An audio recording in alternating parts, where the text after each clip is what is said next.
Do you know how to identify noun, adjective, and adverb clauses? I've written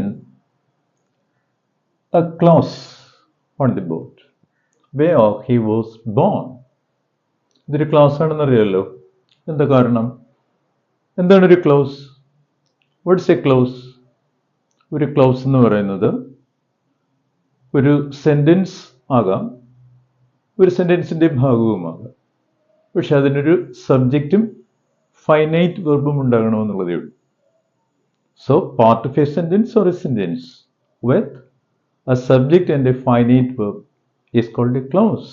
ഇതൊരു close ആണ്. ഇത് ഒറ്റയ്ക്ക് നിൽക്കാൻ ശേഷിയുള്ളൊരു ക്ലോസ് അല്ല. മനസ്സിലായല്ലേ? നോക്കൂ. പക്ഷെ ഈ ക്ലോസ് കണ്ടുകൊണ്ട് നമുക്കിത് നൗൺ ആണോ, അഡ്ജക്റ്റീവ് ആണോ, അഡ്വർബ് ആണോ എന്ന് പറയാനാവില്ല. 3 ടൈപ്പ് ഓഫ് സബോർഡിനേറ്റ് ക്ലോസസ് ആണ് ഉള്ളത്, അല്ലേ? പക്ഷെ ഇതിനെ 3 സെന്റൻസിൽ ഞാൻ ഇവിടെ എഴുതിയിട്ടുണ്ട്. First sentence is I asked him where he was born.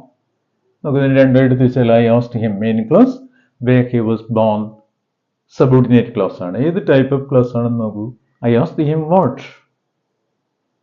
വാട്ടിന് മറുപടി തീർച്ചയായിട്ടും ഈ സെന്റൻസ് ലാസ്റ്റിനൊരു ഒരു ഡയറക്റ്റ് ഒബ്ജക്റ്റ് ആണ് വേണ്ടത്, അല്ലേ? ഒരു ഒബ്ജക്റ്റ് ആയിട്ട് ഫങ്ഷൻ ചെയ്യണമെങ്കിൽ നൗൺ തന്നെ ആയിരിക്കും. അത് വാട്ടിന് മറുപടി ആയിട്ട് അത് വരുന്നത്, അല്ലേ? അപ്പൊ തീർച്ചയായിട്ടും ഇതൊരു നൗണാണ്. നൗണിന്റെ ഫങ്ഷൻ ആണ് ചെയ്യുന്നത്. അപ്പോൾ a clause that functions as a noun is a noun clause. ഇതൊരു നൗൺ ക്ലോസ് ആണ്. ഈ കക്ഷിയാണ്, പക്ഷെ ഇവിടെ നൗൺ ക്ലോസ് ആയിട്ടാണ് ഫങ്ഷൻ ചെയ്യുന്നത്. ഇനി അടുത്ത സെന്റൻസ് നോക്കൂ. This is the house where he was born. നോക്കൂ, ദിസ് ഈസ് ദി ഹൗസ്, ഇതാണ് വീട്, അല്ലെ? Which house? Where he was born. വീട് ഈ നാമത്തെയാണ് അത് വിശേഷിപ്പിക്കുന്നത്. It modifies the noun house, അല്ലെ? ഈ part.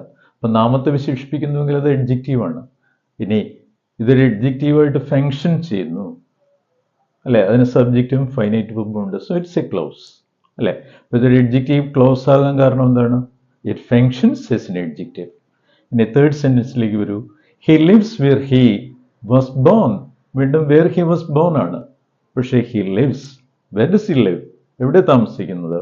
Were he was bone, അല്ലെ? എവിടെയാണോ താമസിക്കുന്നത് അവിടെ. ലിവ്സിനെയാണ് അത് മോഡിഫൈ ചെയ്യുന്നത്.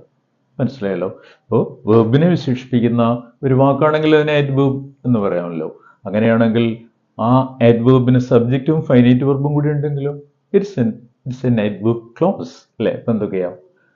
This is A noun close, this is N adjective close, this is N adverb close.